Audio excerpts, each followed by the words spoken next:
Minha sogra me ligou hoje aqui, minha gente, para ir poder fazer uma faxina na casa dela, né? E ela ia trabalhar e pediu para me lavar essas roupas.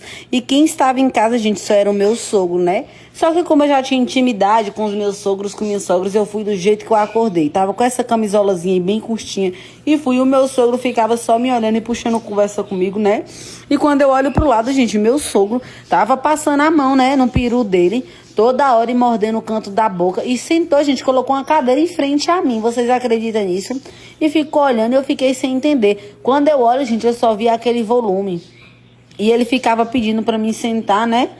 E eu mandei ele se respeitar, mandei ele sair dali de perto pra mim terminar o meu serviço. Ele falou que essa camisola minha tava muito provocante, gente, que ele já não tava aguentando mais, você acredita? Ele disse que a vontade que ele tinha era de avançar em cima de mim e fazer tudo o que ele tinha vontade. E aí, minha gente, eu continuei lavando minha roupa, não dando ousadia porque meu sogro tava falando, viu? Porque pensa num velho pra frente, meu sogro tem 50 anos, né? É novo ainda, só que eu acho que ele deveria manter o respeito por mim. Ou eu acho que eu que tô errada vestida nessa camisolazinha e eu acho que eu estou provocando ele mesmo.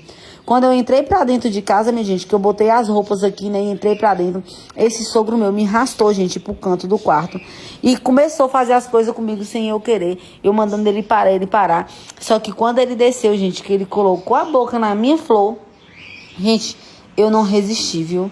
Gente, foi uma lapada boa, foi lapada de tudo quanto a gente. Esse homem ficou, gente, mais de meia hora, só ali, ó, na minha preciosa, viu? E passava a língua pra cá, a língua pra lá, com essas manias dele, né? Gente, eu só sei que eu cheguei, foi no meu momento. Gente, toda hora que eu falo com isso, eu me arrepio, viu? Muita gente fala que eu vivo provocando ele, mas eu não provoco, viu? E ele falou pra mim que já era tempo, que ele tinha uma sede tão grande em mim, tão grande, que ele disse que hoje ele ia descontar essa sede todinha que ele tinha em mim. Ele só teve a oportunidade de minha sogra sair para trabalhar. E a minha sogra nem imagina isso, gente. Minha sogra chegou do serviço, eu ainda estava fazendo serviço e ela perguntou o que foi que eu demorei. Eu peguei e menti para ela dizendo que faltou energia, mas mal ela sabia que eu estava lá dentro do quarto dela, né? Com o meu sogro, gente, fazendo aquelas coisas maravilhosas, gente. Ave Maria. Foi coisas de loucura, viu? E minha sogra me contratou, gente, pra mim estar sempre fazendo a faxina na casa dela, viu? E meu sogro disse que agora tá sendo o mais feliz desse mundo. E ele ainda me deu, gente, R$ 300. Vocês acreditam nisso? Vocês teriam coragem, gente? Vocês acham que eu provoquei ele? Vocês acham que eu deveria manter o respeito? Deixa aqui nos comentários a opinião de vocês. E não deixe de curtir meus vídeos, tá? E compartilhar. Vim fazer uma faxina, minha gente, aqui na casa do meu vizinho, né? E eu pensei que não tinha ninguém, né, na casa. E eu vim desse jeito aí, de camisolazinha bem curtinha. E quando eu me deparo, tá o meu vizinho me curiando, né? Eu lavando as roupas dele. E esse vizinho, ele já era louco, gente, pra ter algo comigo. E eu não queria de jeito nenhum, porque eu sou casada, sou mãe de 3 filhos, né? E ele começou a me mostrar algumas notas e perguntou se eu não teria coragem, né? De ir ali dentro do quarto com ele, pra organizar o quarto dele, né? Organizar algumas coisinhas dele. E aí, minha gente, lá em casa, a gente tava precisando muito de umas carnes, umas frutas. Meus filhos estavam me pedindo biscoito direto. E eu não tinha R$ 1 pra poder comprar, né? E essa faxina, ele só me paga de mês em mês. E eu não pensei 2 vezes, minha gente. Esse homem me jogou aqui na parede. Eu baixei os calções desse homem e comecei a fazer um gubli-gubli nele, gente. E comecei, né, a alisar lá o boneco dele todinho. E comecei a dar aquela lapadinha pra ele. E ele pegou e falou pra mim, eu queria o seu caneco.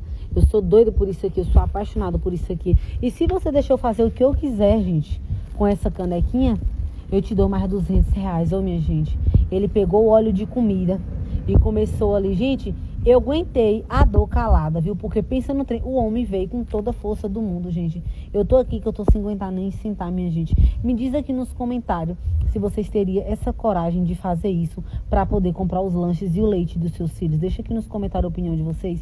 E não deixe de curtir meus vídeos, tá? E compartilhar. Fui dormir na casa da minha mãe, gente, e acordei com meu pai com a boca na minha... Gente do céu, quando eu senti aquela coisa quente, eu levei um susto que eu só desci o pé e comecei a gritar por socorro, minha gente. Assustei na hora. E aí, minha gente, eu peguei e comecei a gritar minha mãe, minha gente, eu descobri que meu pai dava remédio pra minha mãe dormir. Então, ele fazia o que ele bem queria e bem entendia com minha mãe. No outro dia, minha mãe acordava toda dolorida.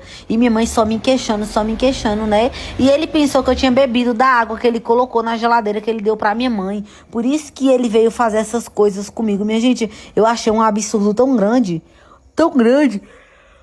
que eu mandei ele tomar vergonha na cara dele, viu? Vocês acreditam que ele tirou, né, E começou a bater na minha perna, mandando eu pegar, né? Mandando eu fazer as coisas com ele. Gente do céu, eu achei aquilo tão absurdo que eu fiquei com tanto ódio da cara do meu pai, minha gente, que eu desci a mão na cara dele. Eu não pensei duas vezes.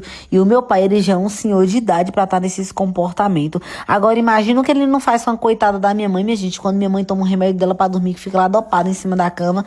Minha mãe me mostrou a situação, gente, da traseira dela, né? Minha mãe só reclamando de dor e sem saber o que tava acontecendo. Depois que isso aconteceu comigo, do que ele fez, eu vim ter uma noção que tudo isso que ele tava, era ele que tava fazendo com minha mãe. Vocês acreditam? Agora eu tô sem saber o que fazer, minha gente. Falei pra minha mãe não tomar mais nada que meu pai dá pra ela e ela prestar atenção nas águas, porque eu acho que ele tá colocando alguma coisa pra tá dopando ela, pra ele tá fazendo essas privacidades, viu? Se fosse com vocês, minha gente, o que vocês fariam? Deixa aqui nos comentários a opinião de vocês e não deixa de curtir meus vídeos e compartilhar.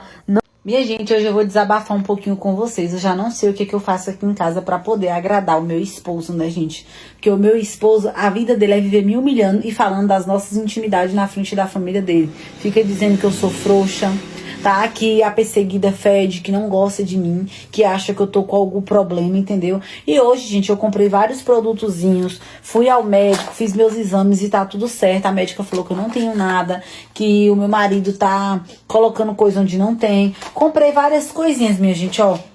Até esse vibra aqui, ó, eu comprei pra gente inovar. Comprei também essas coisinhas aqui, ó. E meu marido falou que eu posso me vestir de ouro, gente. Que depois que ele perdeu o interesse por mim, toda vez que ele me vê, ele sentia ânsia de vômito. E aí, minha gente, depois que ele falou isso pra mim, que tinha nojo de mim, que não gostava mais de mim, que preferia pegar qualquer cachorro na rua do que ter alguma coisa comigo, isso mexeu tanto comigo, eu já chorei tanto. E eu, e eu acho, gente, que eu tô entrando em início de um andé. Vocês sabem, né? Pelo fato dele viver me humilhando. E eu não tenho família aqui na minha cidade. Só eu, meu marido e meus 2 filhos. Entendeu? E é triste. O meu marido, ele vive saindo pra rua. A vida do meu marido é num bar. E minha sogra falou, sabe o que? Que ele tava certo. Que o filho dela não era obrigado a viver com quem ele não queria, não. Agora, veja só, minha gente, como é que uma mãe apoia um filho viver humilhando sua nora desse jeito. Ela não é mulher pra saber o quanto que isso é ruim. O meu marido, ele senta na roda dos amigos dele, gente, e fica falando essas coisas comigo. Fica falando que a perseguida fede, que eu tô frouxa, que eu não presto pra nada, que eu sou inútil e que tem nojo de mim, que ele gosta mesmo é de viver na rua, que é melhor ele pegar qualquer um do que eu. Vocês acreditam nisso? A vida do meu marido aqui em casa, minha gente, é viver me rejeitando, né? E aí eu achei que o problema estava em mim. Fui e chamei ele pra gente fazer coisas diferentes, né? Aqui em casa, hoje tava só eu e ele aqui. E eu vou mostrar pra vocês qual foram os produtos que eu comprei. E vocês acreditam que meu marido virou pra mim e falou que ele mesmo que não ia usar nada comigo, minha gente, que ele ultimamente tava tendo nojo de mim. E vocês não acreditam, a pior coisa que ele veio falar pra mim. Eu comprei, minha gente, essas pomadinhas aqui, ó. Essas aqui. Comprei esse óleo aqui, ó. E ainda eu comprei isso aqui, gente, ó. Isso aqui eu tô usando aqui sozinho em casa mesmo. Porque ultimamente, ó, eu vivo mais só do que com ele. Meu marido chega todos os dias dentro de casa. É meia-noite, é 2 horas da manhã, é 3 horas da manhã, 5, entendeu? E eu não sei o que tá acontecendo. E quando foi essa semana, eu peguei meu marido com as conversas, sabe? Com outros homens, minha gente. Eu acho que meu marido tá queimando, viu? Não tem condições de uma coisa dessa, não. Um homem tá rejeitando sua própria mulher dentro de casa. E eu peguei, sabe, umas fotos, umas coisas assim muito desagradáveis, minha gente. E ele veio falar que eram os amigos dele, que era de outro lado, que eu não posso estar citando aqui, né? Ele falou que era amigo dele, que ele nunca teve nada, não. Pro homem tá rejeitando a mulher, dizer que tem nojo, que tomou nojo da mulher, vocês acham que é o quê, minha gente? E eu queria saber de vocês, homem casado aí, ó. Tô doido pra inaugurar essas coisinhas que eu comprei aqui, ó. Deixa aqui nos comentários o número de vocês, então clica na setinha aí, tá no coraçãozinho 3 vezes, que aparece o meu número aí, tá? Do verdinho. Clica no link e faça seu cadastro. E aqui eu vou responder meu amigo Rubens, né? Que ele falou que eu tinha que largar meu marido primeiro. Perguntou se eu não tinha vergonha na minha cara. Pelo fato de eu falar, né? Que eu meti um pá de gaia bem bonito no meu marido, gente. É porque eu fico com meu sogro. E ele achou ruim o Rubens, tá se doendo. Entendeu? Você tá cuidando da gaia dos outros. Enquanto você cuida da gaia dos outros, eu acho que sua mulher aí tá te metendo também uma, viu? Porque se eu faço essas coisas aqui é porque meu marido não dá conta do serviço aqui em casa. Entendeu, meu querido? Meu marido não tá nem aí, meu marido só vive em porta de bar. Então, enquanto ele tá nos bar, o pai dele, os vizinhos, tomam conta aqui de casa. Os vizinhos tomam conta da esposa dele, entendeu? Porque camarão que dorme no mar, a onda carrega.